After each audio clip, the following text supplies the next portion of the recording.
አሁንም በሶስት አዳዲስ ዜናዎች ተመልሻለሁ። አሜሪካ መምረጥ አለባት ወይም ከተኩስ አቁም ስምምነቱ ወይም ደግሞ እስራኤል ከጀመረችው አዲሱ ጦርነት። ይህንን ያለው የኢራኑ የውጭ ጉዳይ ሚኒስትር አባስ ነው። በሌላ አባባል እስራኤል የጀመረችውን ጦርነት ማታቆም ከሆነ እኛም እንቀላቀላለን። ያ ማለት አሜሪካ ማርፋ አትቀመጥም፣ ጦርነቱ ይቀጥላል ወይም ደግሞ የተኩስ አቁም ስምምነቱ ተግባራዊ ይሆናል። እስራኤልን በሊባኖስ የምትፈጽመው ጥቃት ታቆማለች ማለት ነው።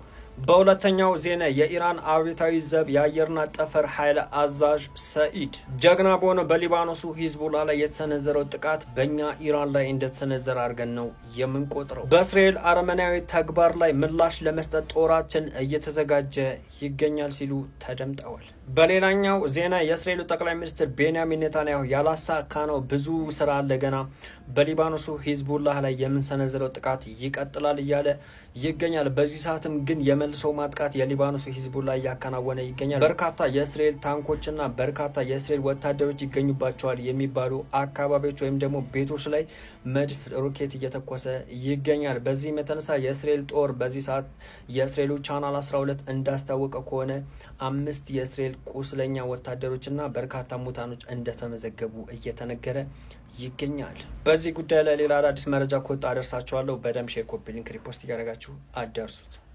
ሰበር በሶስት አዳዲስ አሁን የተሰሙ ዜናዎችን ይዤላችሁ መቻለሁ። አንደኛው መልካም የሚባል ዜና ነው። ለሳምንታት በወራሪዋ እስራኤል ተዘግቶ የነበረው የመጀመሪያው ቂልባችን የእኛ ታሪካዊ ስፍራ አላቅሳ መስጂድ ከነገ ጀምሮ ለሰጋጆች ክፍት እንደሚደረግ ተነግሯል። በሁለተኛው ዜና ሲኤንኤን እንደዘገበው ማለት ነው የአሜሪካ ምክትል ፕሬዚዳንት ኢራን የሆርሙዝ ሰርጥን ለመክፈት ቃል ገብታልን ነበረ።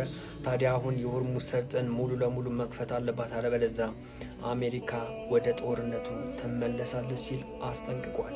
ሶስተኛው ዜና ደግሞ ከዚህ በተቃራኒ ነው። ኢራን ቅድም የሆርሙዝ ሰርጥን እንደዘጋች ነግሬያችሁ ነበረ እና ታዲያ አሁን ላይ መዝጋት ብቻ ሳይሆን ወደዛ ተጠግተው የነበሩ መርከቦች የነዳጅ ጫኝ መርከቦችን እየመለሰች እንደሆነና ጥቃት ለመሰንዘርም እየዛተች እንደሆነ ቶሎ እየተመለሱ ያልሆኑትን መርከቦች ላይ እያዛተችባቸው እንደሆነ እየተነገረ ይገኛል። ይህም የሆነበት ምክንያት ያው ቅድም እንደነገርኳችሁ እስራኤል በሊባኖስ ላይ እጅግ አስከፊ ጥቃት ስለሰነዘረች ነው።